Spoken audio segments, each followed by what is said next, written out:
And I'd like to call to order this Planning and Development Committee for Thursday, May 17th. And the first order of business is a declaration of pecuniary interest. If any member has one, they can declare it now or when it arises.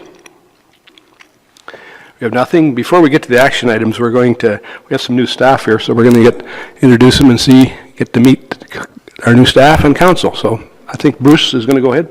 Thanks, Bruce.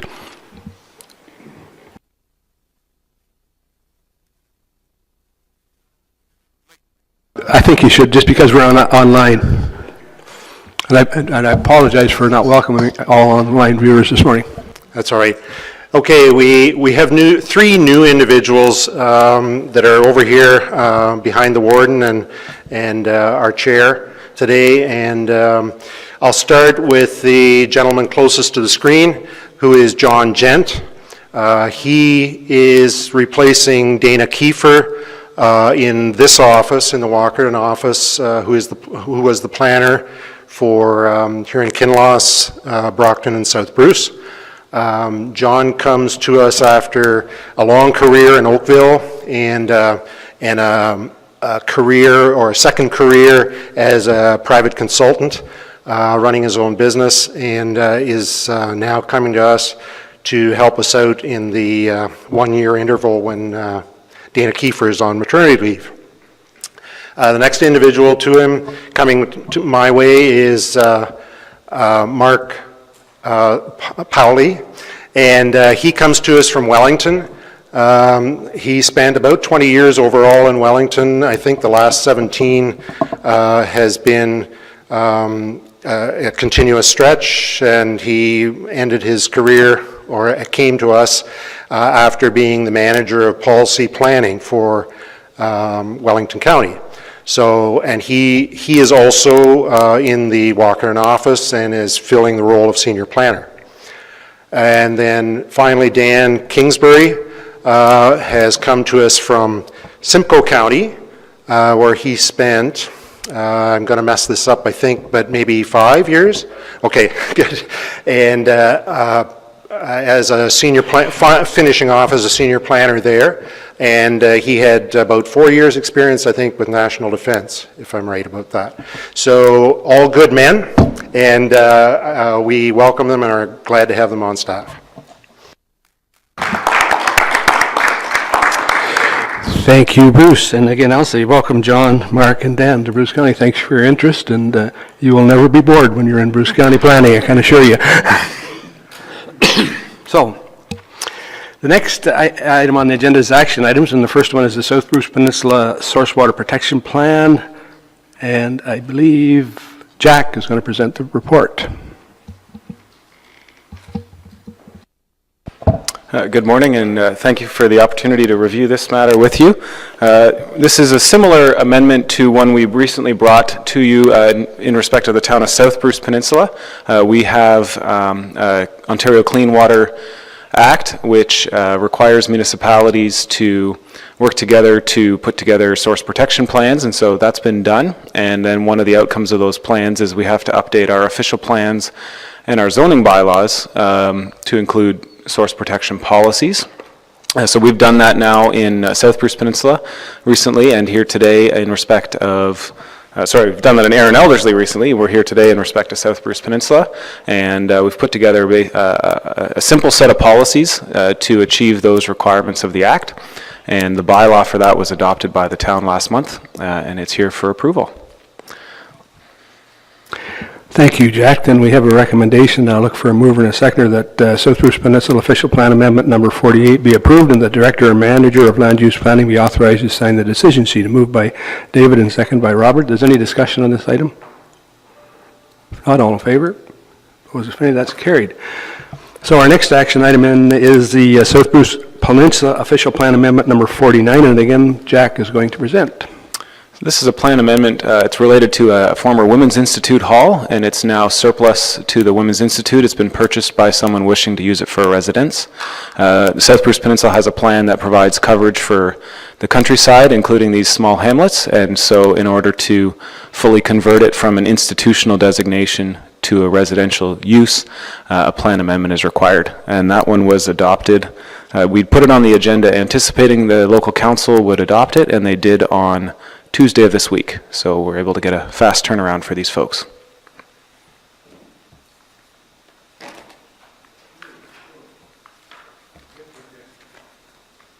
So the recommendation is that South Bruce Peninsula Official Plan Amendment Number 49 be approved and the Director of Manager of Land Use Planning be authorized to sign the decision sheet. I need a move by Ann, seconded by Milt. Any discussion on this item? I moved because I actually know where it is. If not, then all in favor. Finney, that's carried. So the next item then is a proposed memorandum of understanding with the Saugeen Valley Conservation Authority for the planning review services, and I believe Bruce is going to present the report.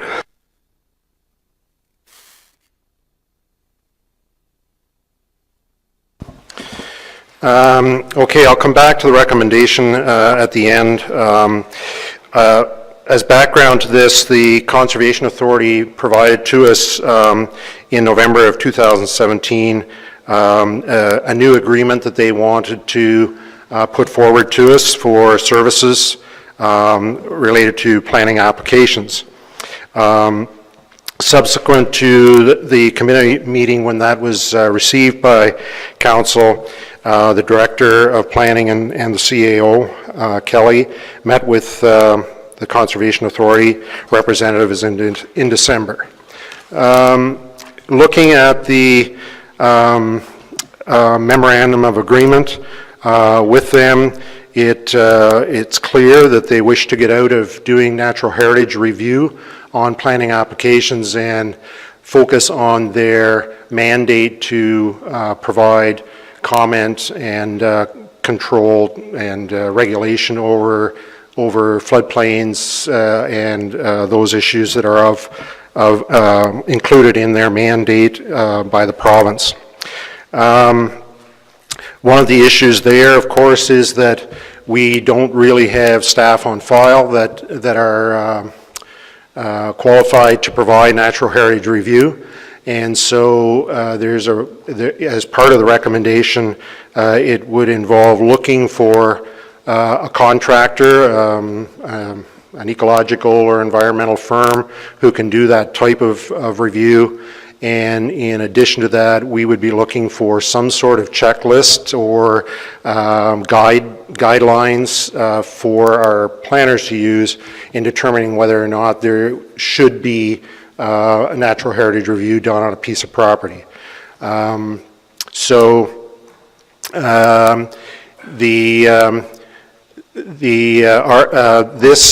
The checklist type idea or guideline is not unlike, I guess, what Ministry of Tourism, Culture and Sport provides for archaeological assessments, and we currently use that. It works more or less, and it would be something similar to that where we can do a quick review at the beginning of an application to understand whether or not there are features there that need to be reviewed and addressed, and then that work would be contracted out to a consultant to provide those comments back to us, or to scope the extent of the work that would be required.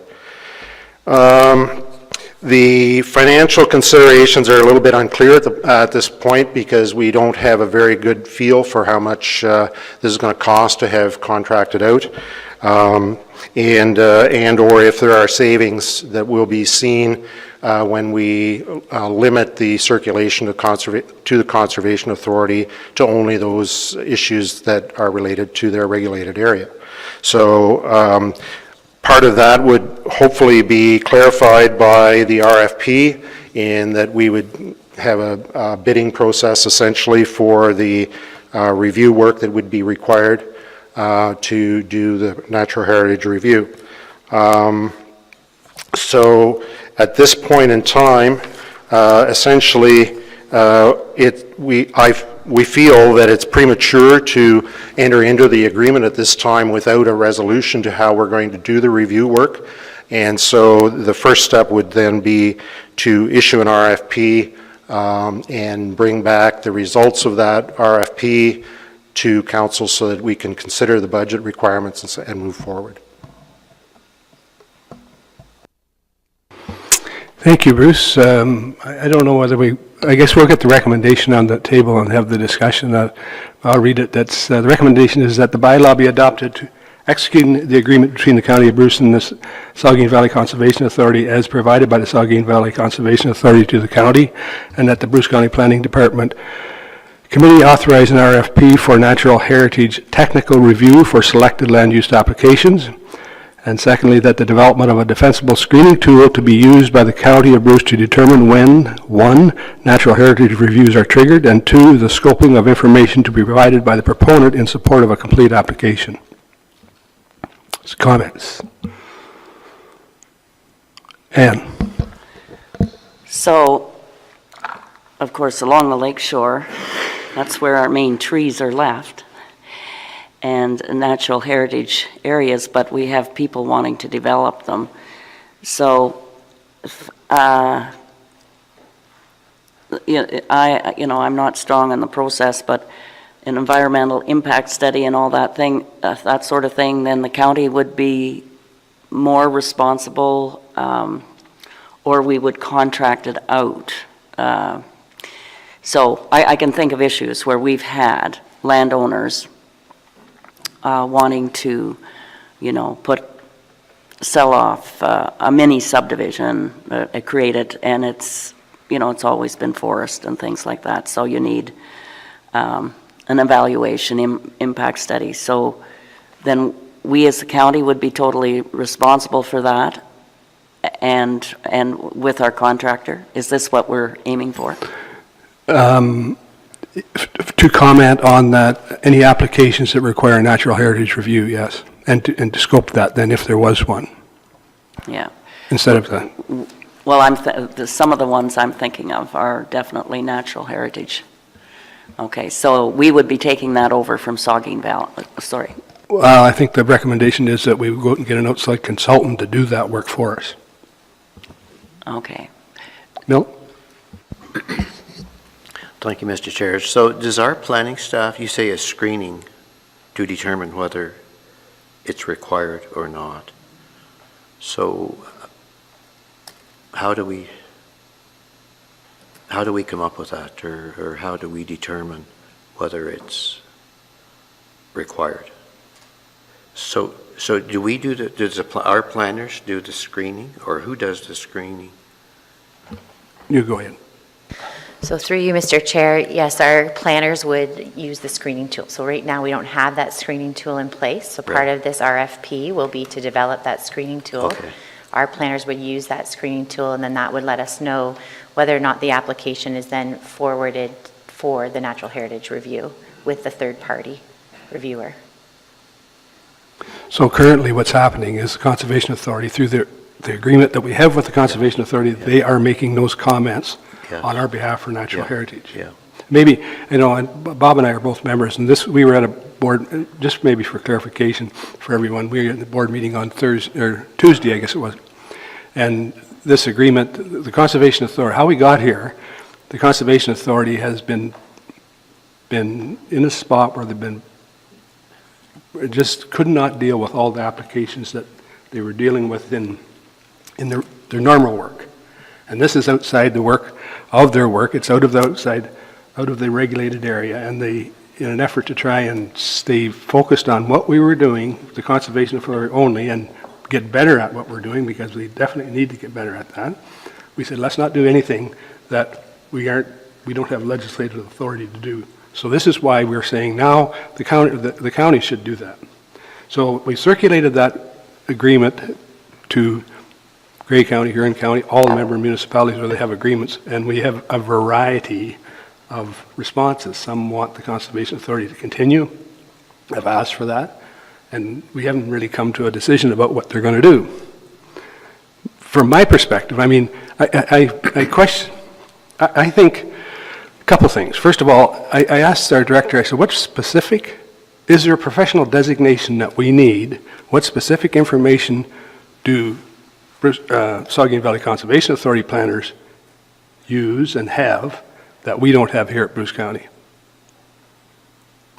And so some manuals, some mapping, and perhaps some training, I think. So from my perspective, again, I say, I would far sooner see us develop that expertise internally here, because I don't think it's all that onerous, than go and pay a consultant, because now we're going to, I think this will complicate it one more step. It'll complicate an application, because we now are going to send an application potentially to a consultant who will say yes or no, you're going to have to do this study. Yes. It's going to take some time. It's going to add, we don't know how much expense to an application. So we're in this pickle, I think, because the Conservation Authority does not want to do it. But this has nothing to do with Sauble. Grace Grace Sauble. Sauble. No, Not yet, but yeah. no, just the But Saugeen Valley. if the county hires someone, then what? Like what does, Well, again, like if you hire a consultant, we can go out and get a consultant, I can guarantee you, and it will, I can almost guarantee it will be expensive and it'll be time consuming. It'll, no, but for the people that are in the Grace Sauble agreement, where does it leave them? Because if the county was to have their own person, Yeah, so through you, Mr. Chair, I think that with moving this forward with Saugeen Valley, it then opens the necessity for us to have a similar conversation with Grace Sauble, and then also look at how we will handle things in North Bruce Peninsula as well. So we'll have to consider Up all of there. that. Yeah. And, sorry, Kelly. Through you, Mr. Chair, what I would add to that is one other difference is Grace Sauble have exceptional mapping techniques that's not replicated in the other conservation authority. So the risk factor is a different risk factor. And we do need to advance that part of the operation is in the mapping side in order to do the natural heritage piece. One additional option for committee to consider is still developing the screening tool, which will then allow the county to look at the in-house skills development that we need to do, but we still get the screening tool as a result of the work, so that regardless of who's applying the screening tool, that we actually have a screening tool to utilize. to clarify, you say Grace Sauble has, Oh, sorry, through you, Mr. Chair, exceptional mapping capabilities. Their mapping is really probably one of the best in Ontario.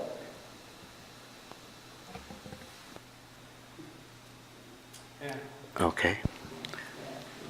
So, Sorry, go ahead. Councillor Edie, they even have the ability to do it by way of 3D. So you can, Is it LiDAR mapping or? I couldn't hear that. Oh, yes.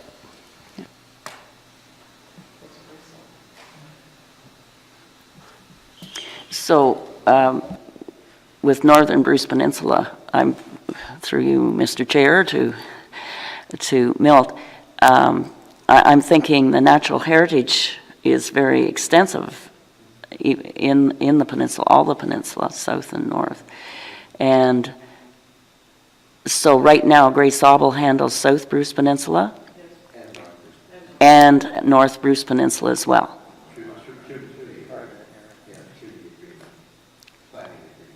Right. And so your natural heritage then will be all mapped by Grace Sauble? Okay. That's okay.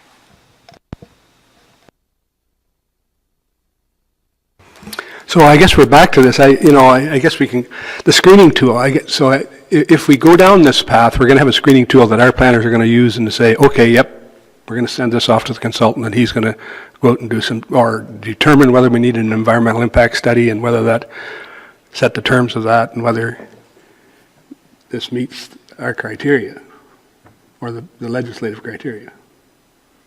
When I was I'm torn here, to be honest with you, because at the Conservation Authority, I thought we were going down the right path, is trying to focus on what our core mandate was. But in the back of my mind, I always think we should make this process simpler and more transparent to applicants, and where we can, we should make it less expensive. And as we get down to this point now, I think we're going in the wrong way, because I think it's going to make it more complicated, and I think it's going to make it more expensive. Most likely. Sorry, David? Yes, your last comment there just a few minutes ago, Rick.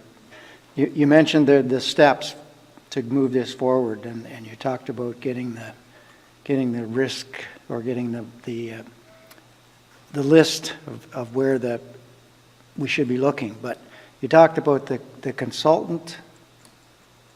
In other words, we're going to send it to a consultant. I don't think we need that step. If we have the criteria in place, and then we can do, and that would be done by a consultant, then we can do everything else in-house. So we're only using the consultant once, and that's to set up the criteria for the mapping.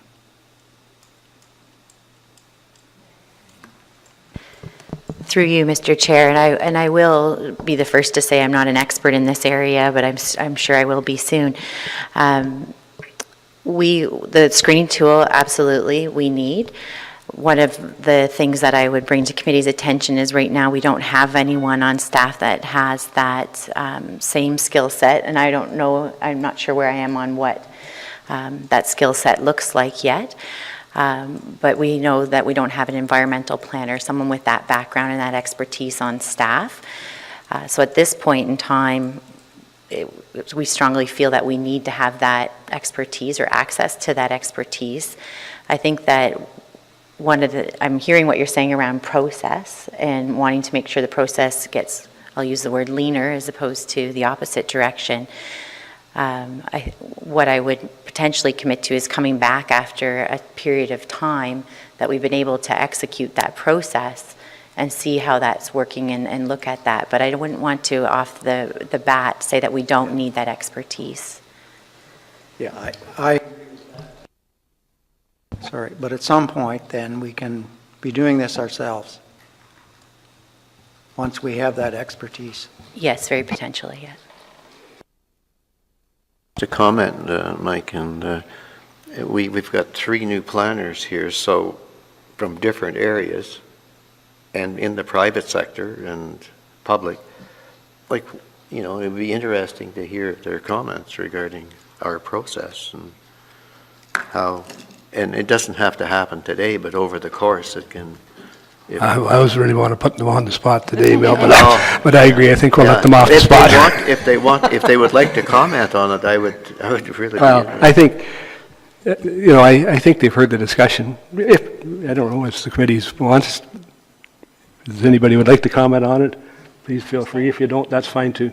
But I think as we move forward, I think we need to, in my mind, I want to keep focused on this idea that let's not make this more complicated. And I just kind of tend to see this process here now going to make it more complicated, going to make it more expensive. And I think we need to try and focus to make sure it doesn't go that way. The other option is, and I'm torn between this, is to say to the Conservation Authority, we want you to continue to do what you want, you have been doing. And because there has been other people do that. Now, I'm not, like I say, I'm torn between that because I'm on the board at one point and here at a different, would you like to comment, Kelly? Only through you, Mr. Chair, that ultimately the Conservation Authority may choose to submit to the RFP. So they may in fact wish to serve in that capacity to assist the county. You know, I think the discussion that we had on Tuesday night was to wait and see what the county does. We won't have another meeting until, is it July? Yeah, it is July, yeah.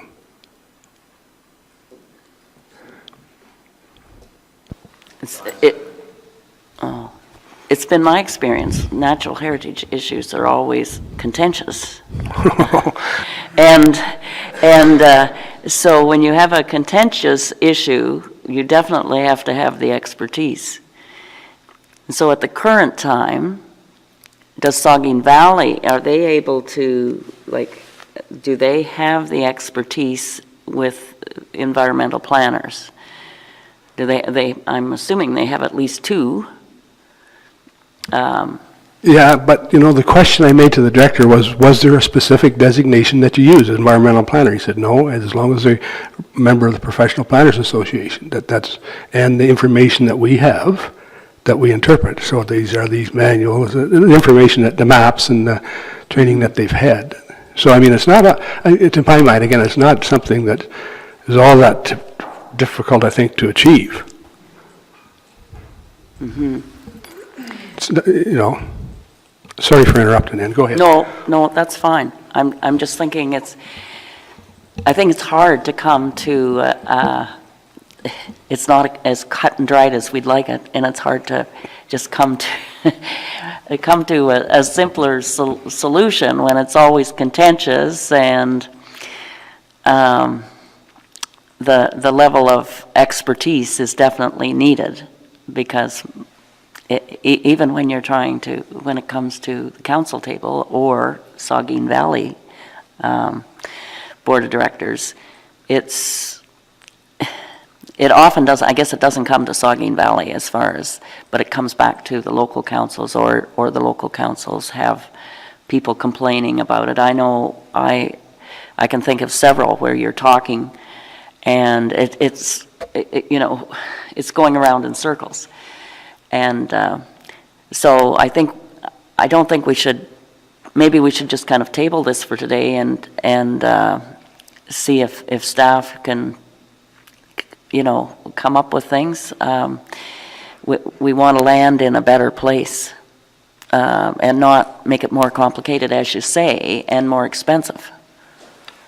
Through you, Mr. Chair, I would be very concerned with tabling the agreement because we've been operating without a current agreement. And for a reminder to all of committee members, this had been forwarded to us last fall. And then we met with the chair and senior staff with the Conservation Authority in December. So it's becoming a bit of an issue from an integrity perspective if we don't address at least the agreement. Stage 2, in terms of the RFP and the screening tool, we can come back with you at the next committee meeting if that's more agreeable. And the only other comment I would say is if there is consent to that proposal, then we would have to utilize the Conservation Authority for any heritage work between now and when the screening tool gets developed. So if we decide that we take over this, until we get the screening tool, they're still responsible. Okay. I don't know whether there's an easy way out of this. Go ahead, Care. What I was going to offer to build on what the CAO said is that if we move forward with the RFP for both the screening tool and the third party, we would have better information and we could have a more comprehensive discussion on what the process would look like, what the implications could be, and what the fees in association with that might look like. So if we move both the agreement and the RFP forward, we could come back to committee once that RFP closes with better information to have a fulsome discussion on how that process unfolds. I think that's in my mind the best path forward. Keeping in mind, I think we're going to have another discussion when we get to this point about where we're going to end up on this, because it's so is there any further discussion? All in favor of the recommendation then? Opposed? That's carried. Thank you.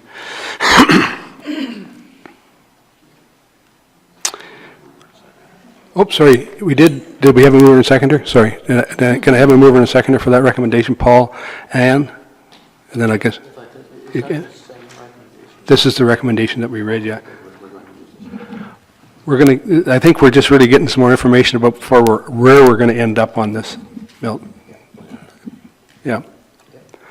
So that's fine, everybody's still in agreement with that then? All in favor again? Yep. Well then, we'll move on. The next item is an information item, and it's the Greater Gordon Horseshoe Agricultural System, and Jack's going to present the report. Good morning.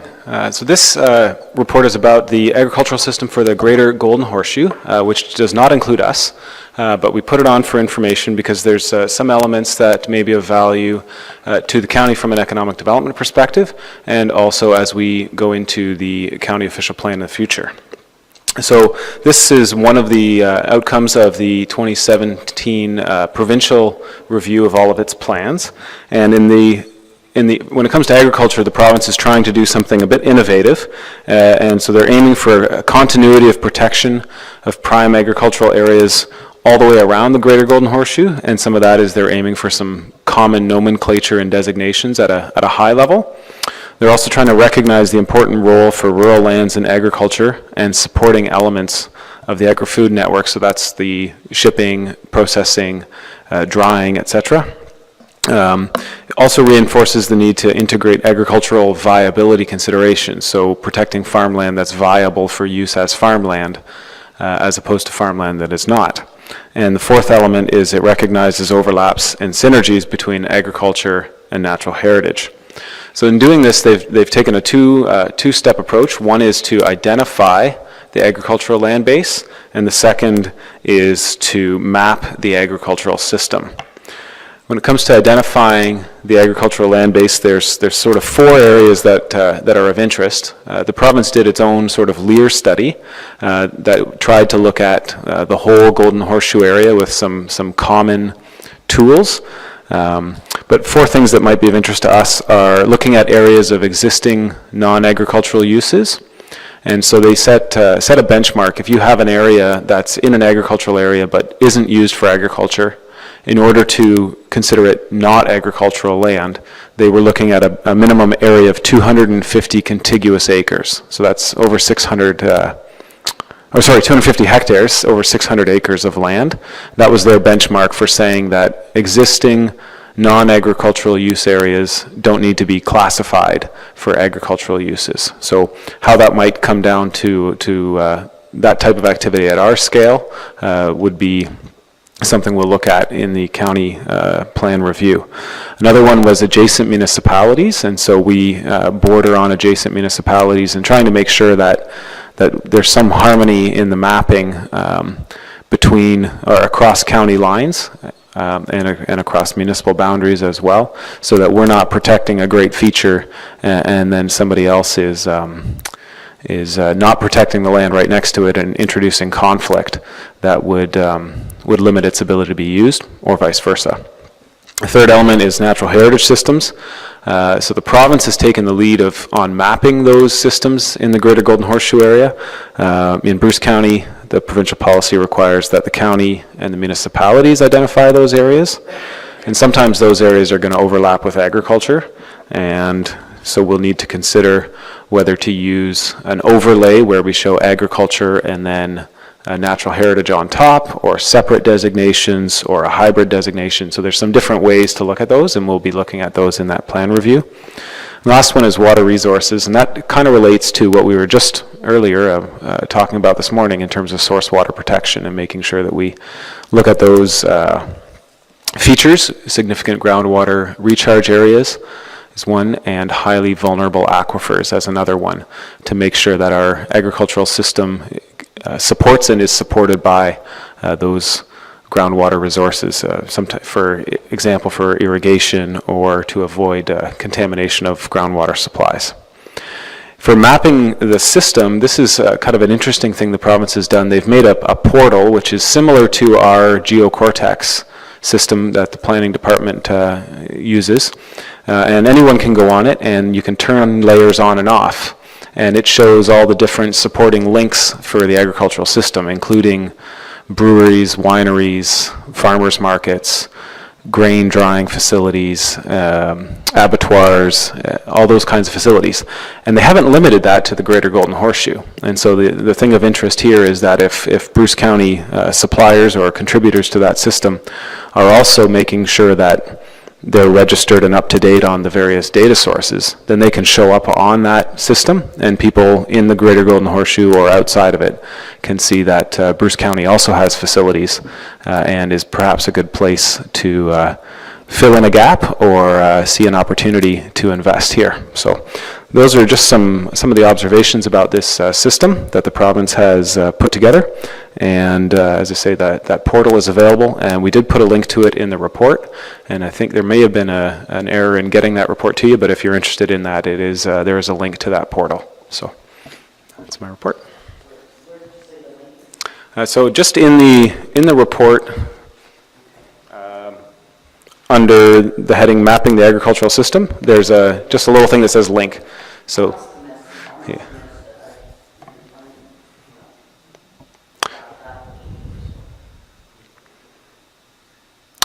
Yeah. Mel? Yeah. Kara, do you want to speak?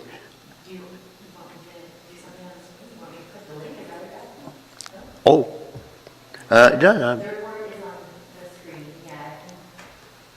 Sorry, yeah, the report is on the screen. I think there was an error in getting this report out to the committee as part of the package, and so we can send that out following the meeting so everyone has access to it. Yeah, that'd be great.